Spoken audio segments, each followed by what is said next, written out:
Solve out করে নাও, solve out করে নে, করে নে। গলা জলি, গলা যারা। রাজেশ রাজেশ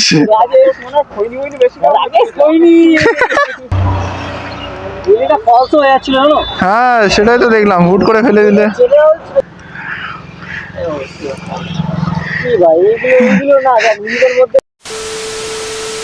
হ্যালো গাইস, কেমন আছো তোমরা? আশা করছি সবাই ভালো আছো। আমি হচ্ছে রাজেশ, তোমরা হচ্ছে রাজেশ 03 রাইডার। আর এই যে হচ্ছে আমার ব্ল্যাক প্যান্থার, ব্ল্যাক বেবি, এই যে আমার ইউটিউব চ্যানেলের নাম। যারা যারা আমার চ্যানেলে নতুন আছে এই যে নাম, সাবস্ক্রাইব করে দিও। তো আগের দিন দেখলে একটা বেকার একটা ঝামেলা সৃষ্টি হয়ে গেলো বন্ধু বান্ধবের মধ্যে, ছোটোখাটো ইয়ার্কি ফেললাম, মারতে মারতে একটা ঝামেলা হয়ে গেল। তো এখানে আমার বন্ধুরও কিছু কিছু দোষ আছে, ওদেরও একটু ইয়ার্কি ফেললাম, বোঝাটা উচিত ছিল, বাট ওরা বোঝেনি আর ওরও একটু দোষ আছে। তো এদিকে রে ভাই, আজকে ওরেও নিয়ে যাচ্ছি সাথে। ওরা কেউ জানে না, ওরা আমাকে কল করেছিল, বাট ওরা কেউ জানে না যে আমি ওকে নিয়ে যাচ্ছি বা কিছু। বলেছিল যে ওকে না নিয়ে আসতে, আমি যাতে একাই যাই। তো দেখো এরকমভাবে ঝামেলাটা তো আর সবসময় রাখা যায় না, তো ঝামেলাটা কোনো রকমভাবে মেটাতে হবেই। তো সেই কারণে আমি ওকে নিয়ে যাচ্ছি যে ভাই সব ঝামেলাটা ক্লিয়ার করে দিই, যে ক্ষমা চেয়ে নিস ভাই দয়া করে। আরে ওরা যদি মজা না বোঝে আমি কি করতে পারি? আরে সবাই তো আর মজা বোঝে না, তোমরা নিজেরা বলো, সবাই কি আর মজা বোঝে? এক মজা তো আর সবাই বোঝে না। আচ্ছা চ, তাহলে আমি গিয়ে ক্ষমা চেয়ে নিচ্ছি, চ।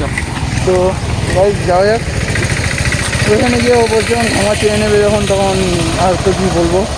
যাই, রাস্তায় গিয়ে দেখা হচ্ছে ওদের সাথে, দেখা যায় এখন ওরা কোথায় আছে। তো চলো স্টার্ট করা যাক, আসা যাক আমার মোটর ব্লগিং সেটাপে এসে, তারপর দিন কথা বলছি তোমাদের সাথে।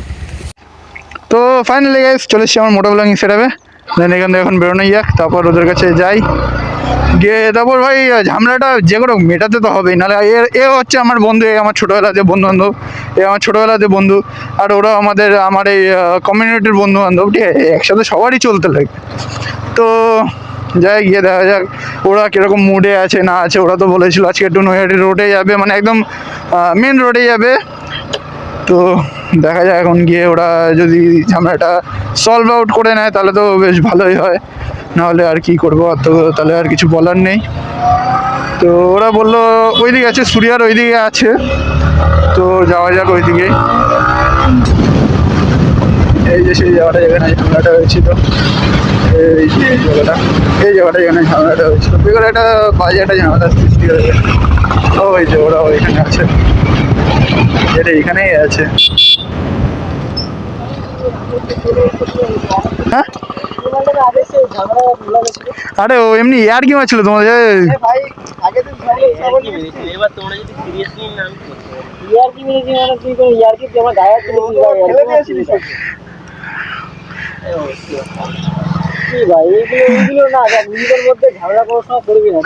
আমি ঝামেলা আমি জাস্ট মজা করছি। এবার তোমরা যদি মজাটা যদি না বোঝো, তুই যাওয়ার সময় আগের যাওয়ার সময় আমাকে একটা থাকবি। আমি এটাকে আমি ভাই ভালো বলে যাতে আমি ওখানে যদি খারাপ চলে হতো না, তাহলে তোকে তখন একটা অ্যাটাক করছে, ঠিক আছে? তুই আমাকে রাস্তা গেছি বাইক নিয়ে পড়ে গেছে, ঠিক আছে? তুই আমাকে রাস্তা গেছি বাইক নিয়ে পড়ে গেছে, আমি দিয়ে দেবে তারপরে যে না তোর কোনো এফেক্ট না করে, ঠিক আছে? তুই তুই ওর সাথে এসিস, ওর সাথে আমার ভালো সম্পর্ক, যাতে করে ও একটু মানে ওর সাথে ভালো সম্পর্ক, তো ও যাতে আমাকে খারাপ না হলে যাতে কিছু ওকে বলে যাবে না। ফোন করে দেয় ওকে, বাড়িতে তুই যখন চলে গেছে সেটা আমি ফোন করে অনেক সময় তোর বন্ধুকে ভালো, বন্ধু ভালো না, তোর বন্ধু বাজিয়ে দিয়ে। তো যাই হোক, এরকম ভাই ঝামেলা না করে ভালো ছাড়ো, এখন আর নিজেদের মধ্যে ঝামেলা না করে সব সলভ আউট করে নাও, সলভ আউট করে নে, করে নে। গলা জলি, গলা যারা। চল চল চল, চলো চলো চলো। রাজেশ রাজেশ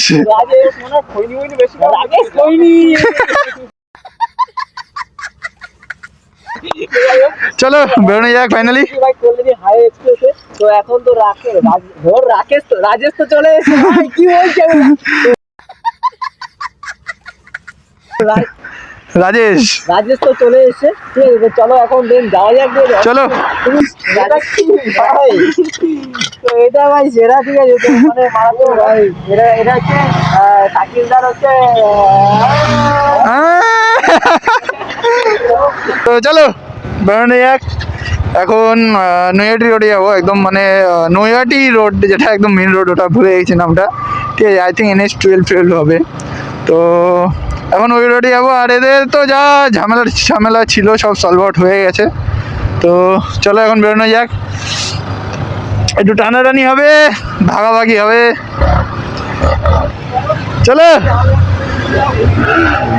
এই সাবাস, হেভি ছিল উইলিটা ভাই, উইলিটা হেভি ছিল।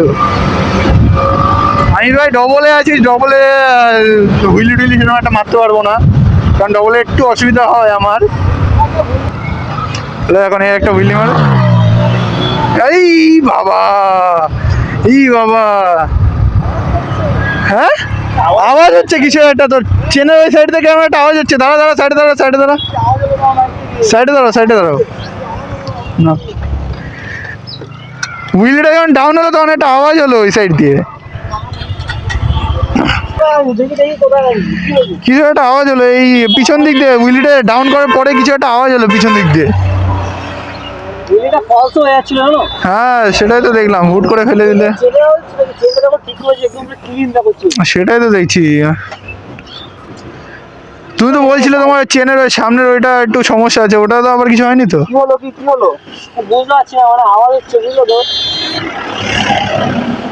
ইঞ্জিনে আওয়াজ হলো, হয়তো ইঞ্জিনে চেনে আওয়াজ হচ্ছে 2 দিন হয়ে যাওয়ায় চেঞ্জ করেছি, জানিস না? সেই দিনই তো করলে তো, চেঞ্জ করলো, আগের দিন আওয়াজ হচ্ছিল, কেমন চেঞ্জ করলে বাড়া?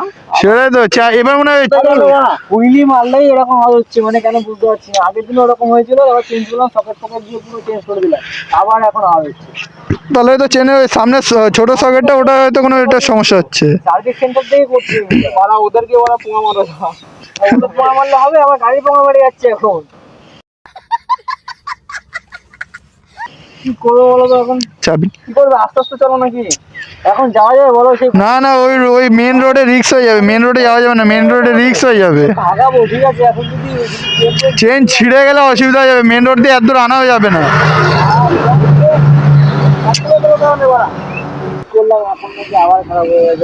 চেন সকেটটা চেঞ্জ হয়ে গেছে, ক্ষয়ে গেছে তো।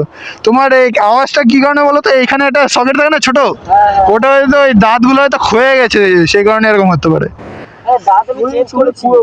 ও হয়ে যায় আমারটাও সেম অবস্থা ছিল, তাই জন্য আমি চেঞ্জ করে দিয়েছি, টোটাল সেটই চেঞ্জ করে দিয়েছি আমি, সামনে পিছনে টোটাল সেটই চেঞ্জ করে দিয়েছি। হাইরোডে যাওয়া ভেবেছিল, কিন্তু পুরোটাই এর জন্য ম্যাচাকার হয়ে গেল যাওয়াটা। আমার তো গোল্ডেন চেন লাগানো, ঠিক আছে, আমারটা অতটা অসুবিধা হবে না, বাট এই চেনের এই সামনে একটা থাকে না সকেট টাইপের, এখানে একটা দাঁত টাইপের থাকে, যে এইগুলো হয়তো ওর গাড়িতে ক্ষয়ে গেছে, দেন তার কারণে এরকম আওয়াজ হয়, কারণ আমার গাড়ি তো এরকম হয়ে গেছিলো, তাই জন্য এরকম আওয়াজ হতো। তো আগের দিন ওর কারণে আগের দিন ব্লগটা বানানো হলো না, ওর কারণে আগের দিন ব্লগ বানানোর মুড উঠে গেল, আজকে এর কারণে মুড উঠে গেল ভাই। এরপর কি হবে, এরপর দেখা গেলো সাইকেলটার জন্য হলো, আগের দিন আমার জন্য হলো। হ্যাঁ তাও আমারটা তো তারপরে কন্টিনিউ ছিল। হ্যাঁ বাড়িতেও যেতে পারতাম না।